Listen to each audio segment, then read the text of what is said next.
I'm gonna read that over because Full moon in Capricorn and Cancer season energy reading. Before you begin the video, take a quick moment to ground and set an intention for what you'd like to know for the next month. Hey my loves, welcome back to my channel. If you are new here, my name is Nicole. I'm a wellness entrepreneur. You probably saw my little trailer. Yes, I have an apothecary, I'm a mom, all these wonderful things. And today I am here with the full moon in Capricorn energy reading. So the full moon in Capricorn is happening over this weekend, today and tomorrow.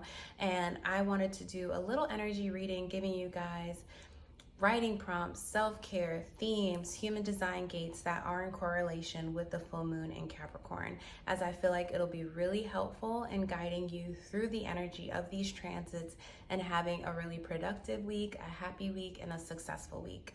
So let's jump right in. So let's talk about the themes of the full moon in Capricorn. So some themes of the full moon in Capricorn are maturation, archetypes, pragmatism, clarity, resolve, honor, struggle, and focus. So I know when you have full moons, it kind of can be very ominous. Well, people think full moons can be bad because sometimes we have very auspicious things happening around a full moon, or sometimes very unfortunate things happening around a full moon. But I really love to let you guys know that it's really so much more about tapping into the energy and learning how to work with the energy, so that one, it can help us avoid sometimes situations that can be prevented, whether it's like fights or disputes or disagreements, or two, it can also be a time for us to be in our solitude so that we are making better decisions and kind of tapping in and getting in tune with our emotions before venturing out into the outside world and dealing with interpersonal relationships.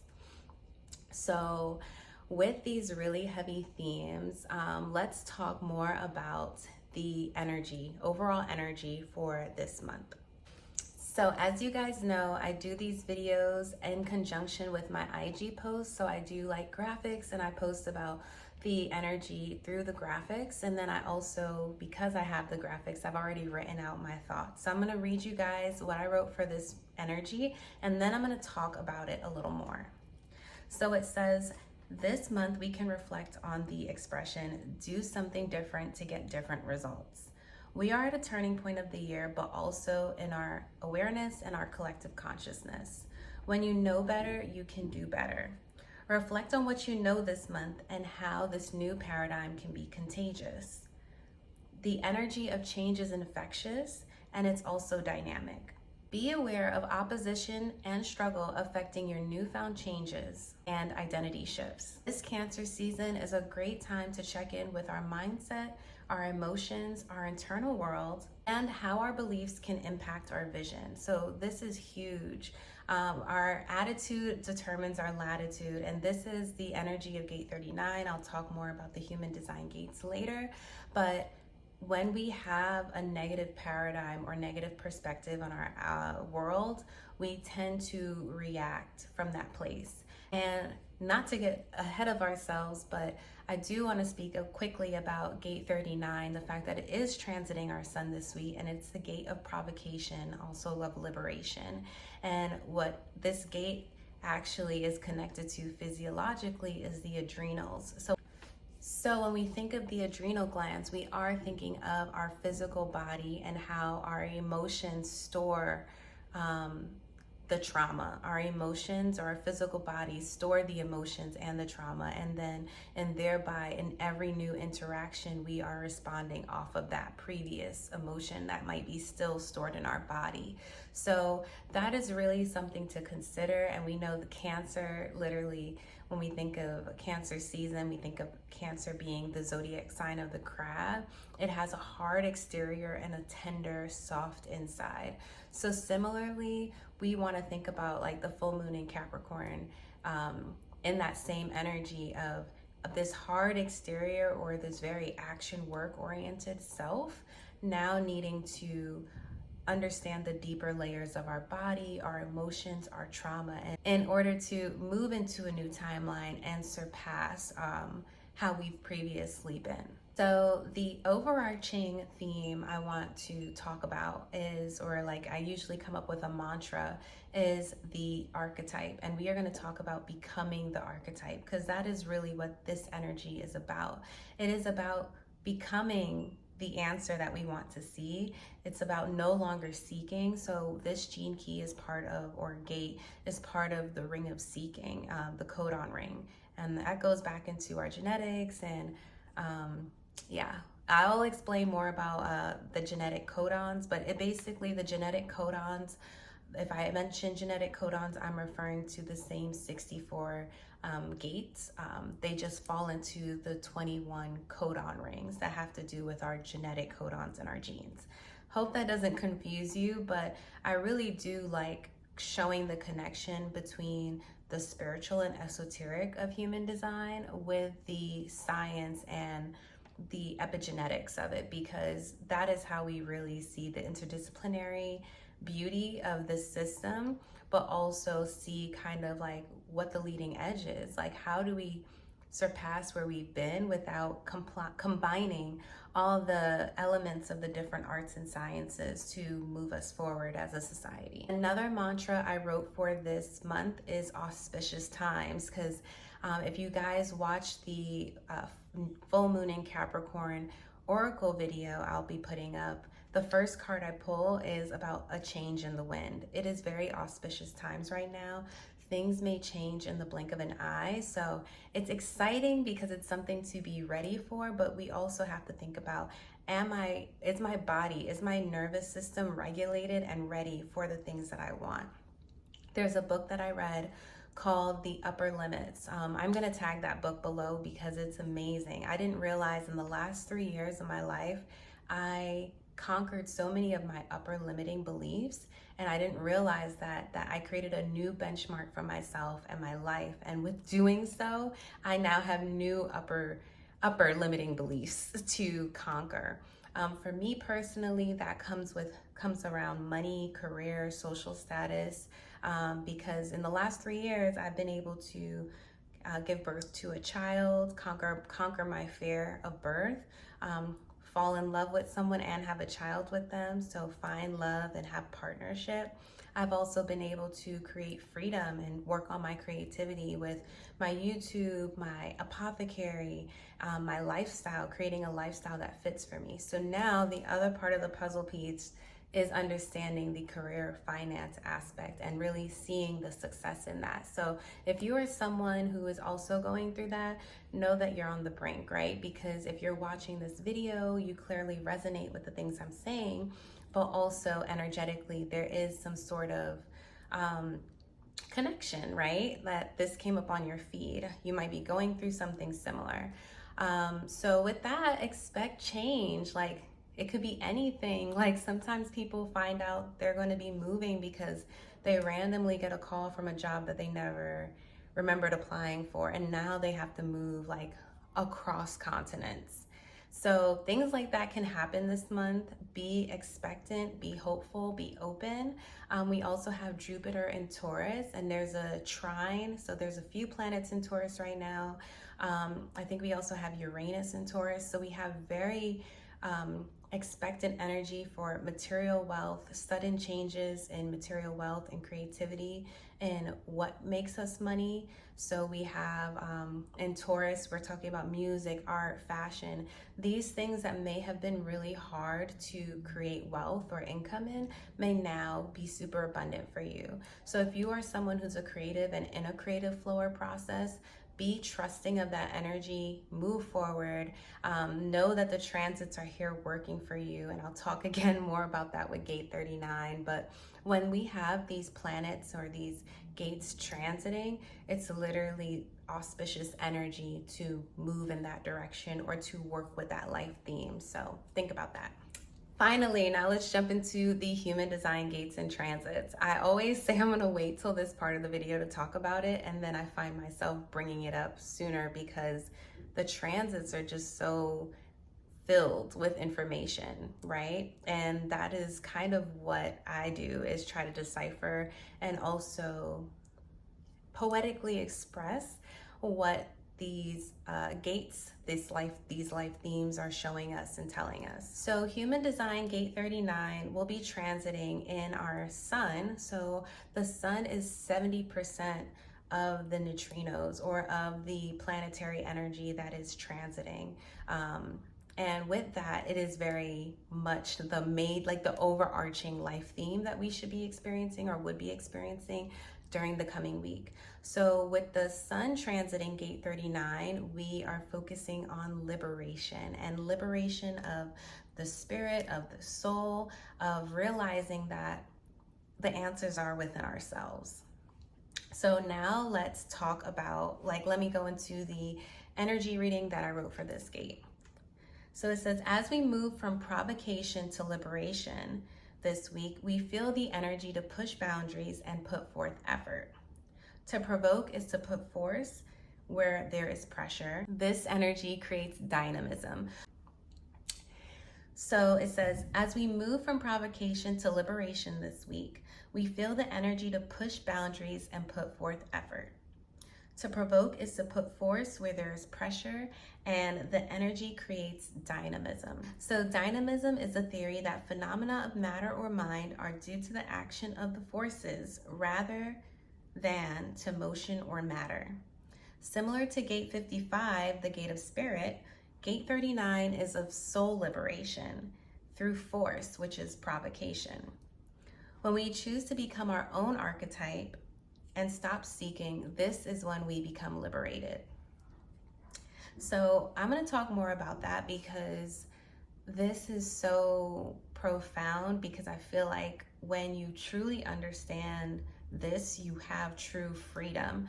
So gate 55 is the gate of freedom, because it's about your spirit. It's about evolution turning to involution, about focusing on not necessarily bringing things outwardly into the world, but expanding inwardly for your soul's growth. Here we have this energy, but it's almost, this energy comes from being provoked. So usually when you have liberation, it's because there was a period of stuckness or stagnation. So when you have to be provoked, like for me, okay, I'll use my personal life as a great example of this. Motherhood was a very provoking energy, in the sense that as soon as you give birth, you have a child, and next thing you know, now you have this responsibility, this person to take care of. It provokes you into growth, because you can't change, you can't move backwards. You now have additional responsibilities, but you do have to step up into them, because you also can't stay stagnant at this point. Provoking could also look like constantly seeing social media accounts that don't uplift you or that make you feel bad about yourself, but choosing not to unfollow them, and then it keeps coming up. And that feeling of uncomfortability, of being provoked, of being annoyed, is really signaling to you that something needs to change. And through that change, you can then be liberated. So what we have for this gene key, gate 39, we are then given the gift of dynamism. And dynamism is really interesting, right? Because we hear about being dynamic and energy, and I don't know, you hear the word, but I don't really know if people understand what it means, which is why I wanted to focus more about the definition as well. But dynamic energy is outside of space and time, right? Dynamic energy, it just is. And it's a force, right? So it's not even taking physical action, but it's almost like right time, right action, right everything in once, because of that being provoked. So when we think of dynamism, we're thinking of tension. And this tension actually brings us to a place of transcendence, because we have to push past this tension, whether we like it or not. For mothers, it's going from maidenhood to motherhood, and realizing like, I can no longer be the way I was or live the way I was, because I actually am a new person and I have this new life. That tension causes the most amazing transcendence. For me, I was being provoked by my own self. Sometimes our own feelings can provoke us. If we kind of feel like we're stuck in a pattern, or we're unhappy, or we're sad, or whatever the situation may be, those feelings are provoking us to change. And that goes back to the adrenals. That goes back to our body telling us what we need to do. Our body usually is the first sign of us knowing something is wrong, especially if you're someone who battles with mental illness or mental conditions like cognitive issues. Tune into your body, like your physical body, not your mind, because that is really what's going to help you see what is provoking you so that you can now transcend that. And now let's talk about what happens when you transcend being provoked and you are now liberated. The energy of liberation is beautiful because it is outside of the status quo. So I feel like freedom is a very collective energy. And when you think of Gate 55, the Gate of Spirit, we're talking about freedoms, personal freedom for the collective. And it's like kind of like a collective awakening of what consciousness is. I'll leave that there. I feel like I'm not very clear right now. But when we talk about liberation, now this is just like doing what your soul wants, and now moving outside of the physical reality, right? It's a force. It's beyond understanding to some degree, right? And this is why I mentioned, this is why the gift of liberation, the gift of even the shadow, which is provocation, is dynamism, because it's not about the mind, it's not about matter, it's about a force. And this force is what creates motion. I'm going through that in this this actual moment of creating this video. If it was up to my mind, I would have found all the reasons not to make the video. If it was up to matter, if I was just relying solely on the physical transits and the neutrinos, then maybe it would help, but that's not the only thing. What drives me to do this is a force outside of those things. It's a motivation. It's feeling like if I don't do it, the consequence of it. It's the provoking. What pushes my buttons to create videos is seeing, I'm not gonna lie, other creators create videos on the transits, and I'm like, I can't let this transit go by and not create a video on it. I wanna add my contribution, right? So similarly, think about the things in your life that provoke you for good, provoke you into wanting to change, provoke you into wanting to be a better person. Another thing I will say is like my love life provokes me in the sense that when I feel like we're not quite on the same page, it provokes me into wondering, or not wondering, but it provokes me into, thinking or reflecting on what can I do to bring us on the same page? What can I do to maybe raise the frequency of what I want to see, feel, and experience? And I feel like when you have two people who do that, it can really be powerful because you help liberate each other. Now let's talk about Human Design Gate 38, the Gate of Opposition, which will be transiting in the Sun's conscious Earth during this time. And this is a gate that is the programming partner of Gate 39. So with the gift of dynamism, we also have the gift of perseverance, because in order to be dynamic, you have to be able to continue going, to persevere.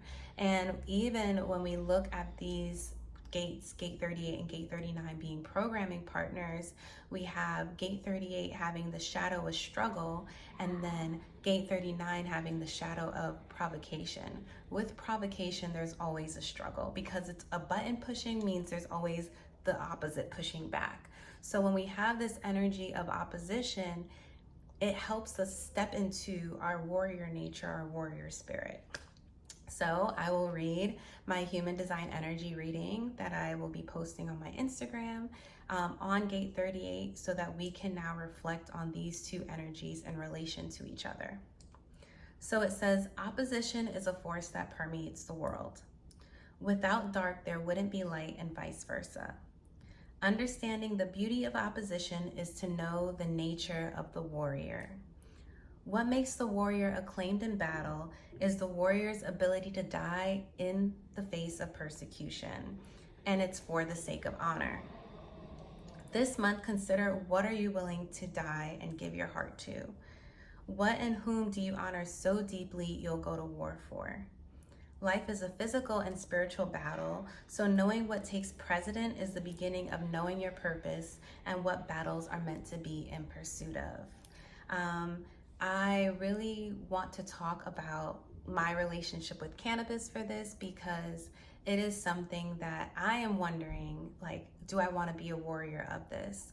But also I am seeing that it is really a great provocation for me, because it pushes me into self-regulating. I know that some people use cannabis and they have like very negative views on it. Some people have extremely positive views on cannabis. And I really want to come to a very non-biased but also very authentic place with my personal relationship with it, with talking about it and using it. And by doing so, I've had to, one, step back and tap into the energy of gate 39 by saying, how does this affect my adrenals and how am I using it, right? And maybe how many times a day is good for me, or maybe not every day, you know?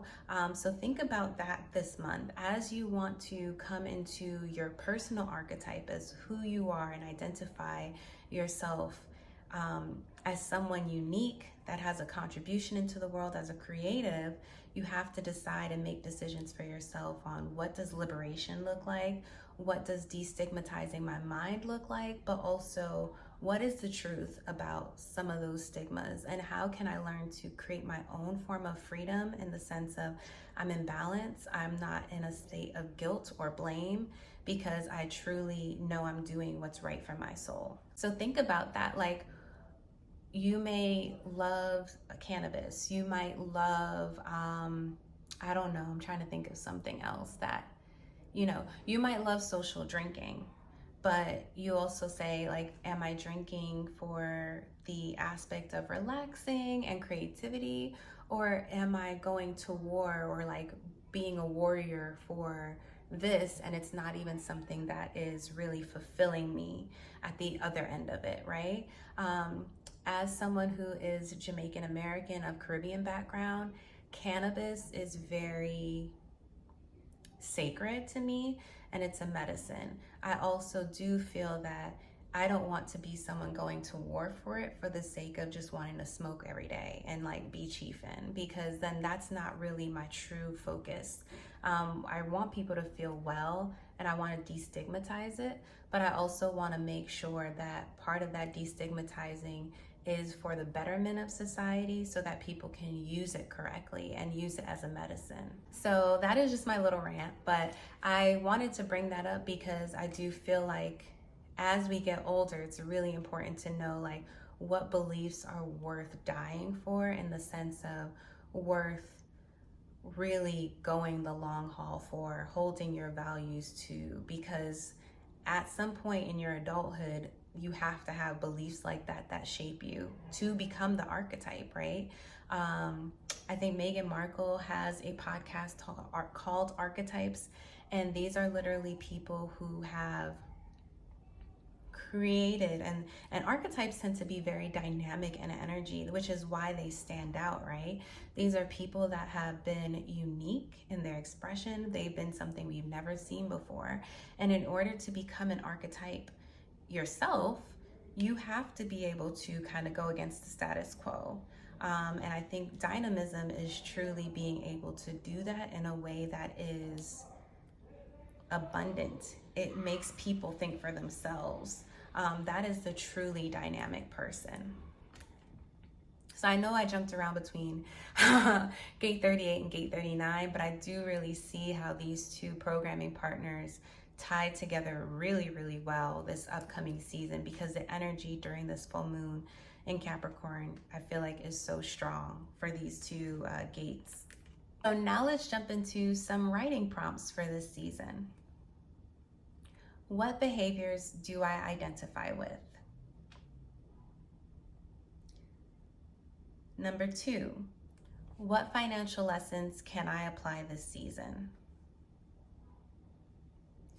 3, do I feel deep fulfillment from my work?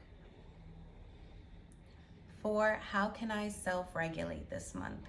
Okay, and lastly, to end this video, I want to share with you guys some self-care tips that I wrote up for the full moon in Capricorn.